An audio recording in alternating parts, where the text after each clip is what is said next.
So, good afternoon everyone. I am Jenizelle Rosales Guritan and my report is all about The Garden of Evening Mist by Tan Trong.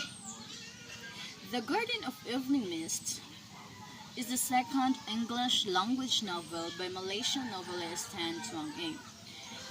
It was first published in November 2011. The book follows with a protagonist named Chu Yun-ling, who was a prisoner of the Japanese during the World War II, and later became a judge overseeing war crimes in cases. The story theme is taking place over 3 different periods of time. The novel deals with a number of historical issues. The Japanese occupation of Malaya is the backdrop of both later time periods. So when we say 3 different time periods, it was the late 1980s when the main character turns to the Japanese garden, Yuguri, of her apprenticeship and begins to write her memoir.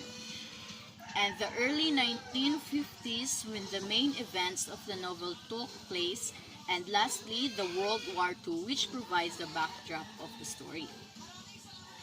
So next, we have here the settings of the story, which is happened in the Cameron Highlands of Malaya.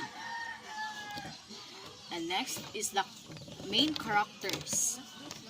Main characters of the story are first Chu Yun-ling, Nakamura Aritomo, Magnus Pretorius, Ishikawa Tatsuji, Frederick Pretorius, Yun Hong, Emily, and Ah Chong. First characters and the protagonist of the story, who named Chu Yun-ling, is the main character and the first person narrator of the novel. Yun-ling was the only survivor from her internment camp and still suffers survivor guilt from not being to save her sister. She goes to find Aritomo to learn how to build a Japanese garden in a memory of her sister. Next, main characters is Nakamura Aritomo. At one time, the gardener of Emperor Hirohito. Aritomo is fired due dispute over a garden design with a Japanese notable. After settling in Malaya to work on his own garden, he continues to work with Japanese government to save from local internment.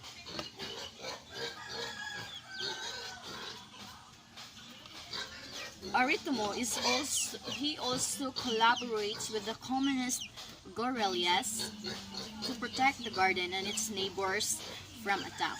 In addition to being a skilled gardener and artist, Aritomo also practices other Zen arts, such as archery and tea ceremony.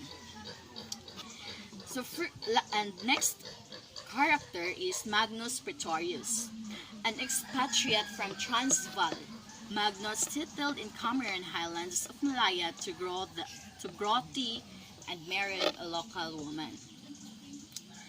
So Magnus Pretorius, he also fought in the Second Boer War, where he lost an eye.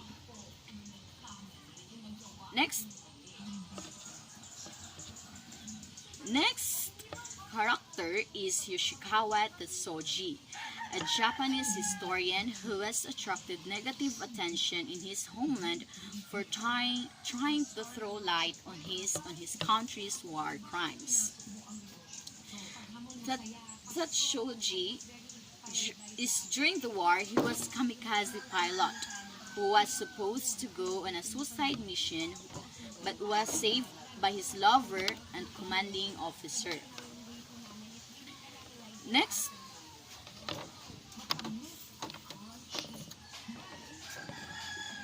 character is Frederick Pretorius, Magnus' nephew and heir.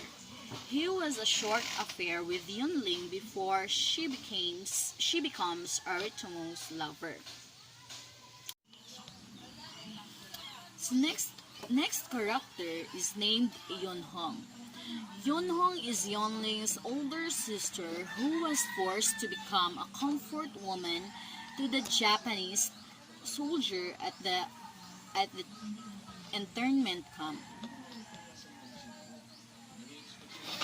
Yunhong, she became enamored of Japanese gardens and used memories of the gardens to help herself and her sister survive the physical and mental traumas of the camp.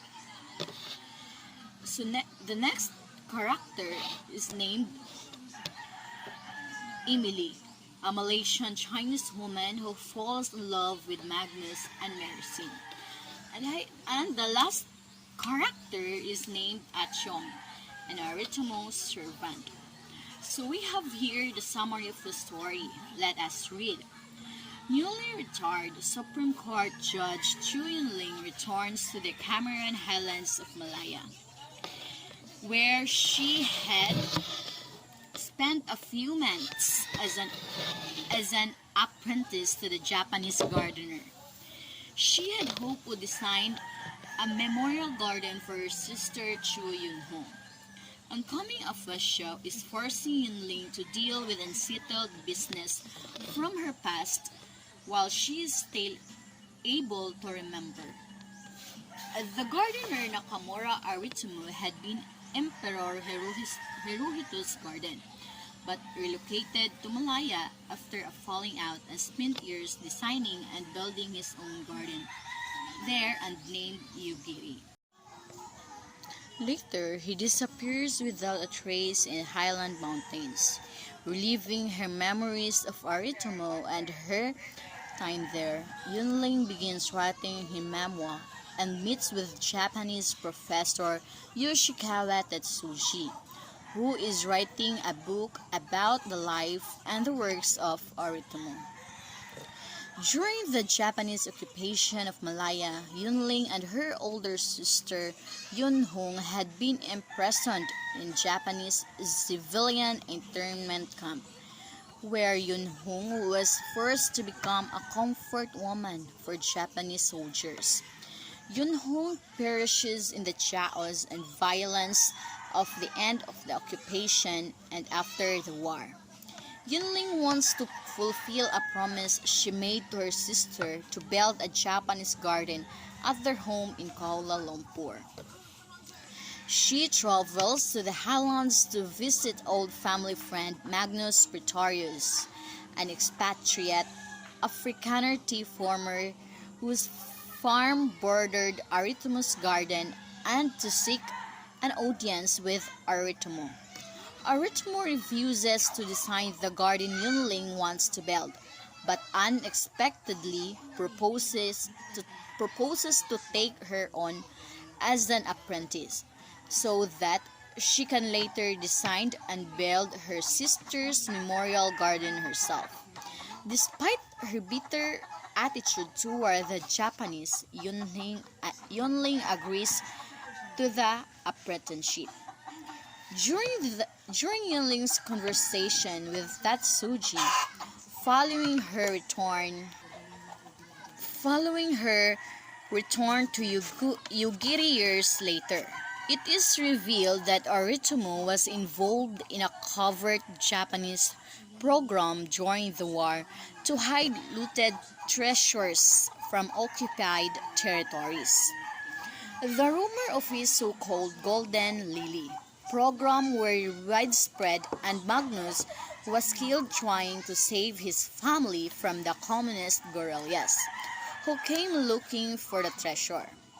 Aritomo had never talked about the treasure to Yunling, but gradually it becomes clear that he might have left a clue to its location. He and Yunling had become close during her apprenticeship. Both were carrying deep secrets and pain that the other became uniquely capable of touching. With Yunling's permission, Aritomo created a complex horimono tattoo on her back. It now appears this tattoo might contain a map to the location of the treasure. Yunling decides that before she dies, she must ensure that no one will able to get their hands on her body or the map. In the meantime, she sets out to restore Aritomo's now neglected and overgrown garden. So I have here the message of the story. One of the main message of the story is the importance of coming to terms with the past and finding ways to move forward in the face trauma and loss through Yunling journey of discovery and self-exploration. So that's all my report. Thank you.